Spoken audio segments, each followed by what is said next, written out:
It's Morning Edition from NPR News. I'm Rachel Martin. And I'm David Green. Republicans are a party divided. The freshest evidence, an announcement by Steve Bannon, the former chief strategist to President Trump and CEO of Breitbart News, that he will support alternatives to all but one of the Republican senators running for re-election. This is how Bannon put it on Saturday, speaking to conservatives at the Value Voters Summit in Washington. There's a time and season for everything. And right now, it's a season of war against a GOP establishment.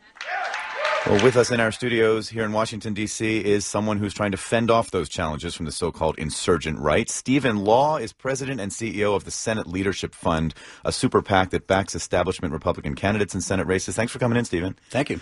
So how worried are you? At the end, not terribly concerned about it. Let's look at the candidates that Steve Bannon has been recruiting. New York House District, he recruited a guy who's just fresh out of the slammer for tax evasion.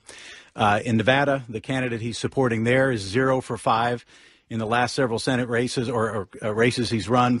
Just the other day on MSNBC, he said he would be open to gun control. That probably excited Rachel Maddow, but it's not the way you win primaries in Nevada or anywhere in the country.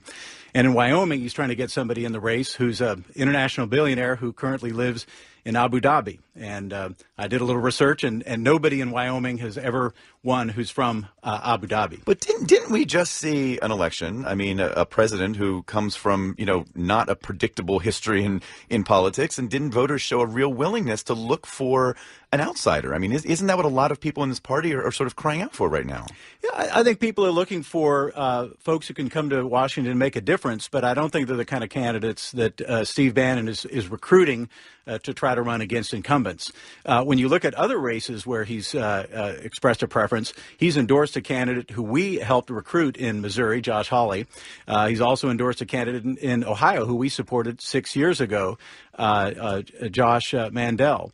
And he's agreed to support somebody who's really a kind of a consensus pick in Tennessee as the most conservative candidate who can win that general election. So the degree to which he's actually going to have an impact is open to a lot of question. I mean, back in February, Time magazine put Steve Bannon on the cover, and 6 months later he was cleaning out his desk at the White House, just like Dan Egan and Veep. Although some suggest maybe has more influence outside the White House than he did on the inside, right? Well, it remains to be seen. I think this is somebody who talks big, but at the end of the day, I just don't see it there. I mean, the only thing that's a concern for us is that we are going to have to divert some resources that we'd otherwise spend beating Democrats to make sure that we don't nominate candidates who would lose general elections the way they did in 2010 and 2012 before we got involved. Now, that is no small thing if you are diverting resources that you need to beat Democrats to ward off challengers during a primary time. I mean, it's not like you guys can just have money flying around everywhere. I mean, isn't that a concern when you're trying to hold on to Congress? I think it's a very significant concern. I mean, we're actually seeing record fundraising because our donors see an opportunity to expand the Senate majority. They see the need to do that, but they're concerned, as we are, that we're going to have to end up spending money that would otherwise go to defeating Democrats like Claire McCaskill and Joe Donnelly, dealing with this issue with Steve Bannon. So in that sense, it's Steve Bannon's gift to Chuck Schumer. You're seeing record fundraising right now. Yes. In fact, for support of establishment Republican candidates. Well, for the opportunity this cycle that our donors see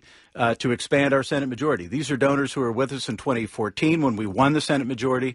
They were with us even more so in 2016 when we defended the majority. Most people didn't think we could do that. And now they see an opportunity to grow that majority. And very obviously, we need more votes in the Senate to get hard things done. And so they're excited by that. But they are concerned that we're going to have to divert resources to deal with this issue. Because I wondered, I think about something like the Affordable Care Act, Obamacare, and the failure to repeal and replace, and an agenda that seems to be not moving all that quickly right now. I was wondering if you have some donors who are really concerned about the party and its ability to govern right now. Yeah, I think they are, and I share that concern. At the end of the day, I think our problem right now is not a Steve Bannon problem. It's a product problem. We've got to move issues forward that we promised we would deliver results on, and that our voters and that our donors and others expect us to get progress on. At the end of the day, if we're able to do that, I think these other issues end up going to the background, and then we can focus on what at least we're focused on doing, which is expanding our majority in the Senate so that Senator McConnell and others will be able to get hard things done. Stephen Law is president and CEO of the Senate Leadership Fund, a super PAC that backs establishment Republican candidates. Thanks so much for coming in. We really appreciate it. Thank you. Scott Detrow, my colleague.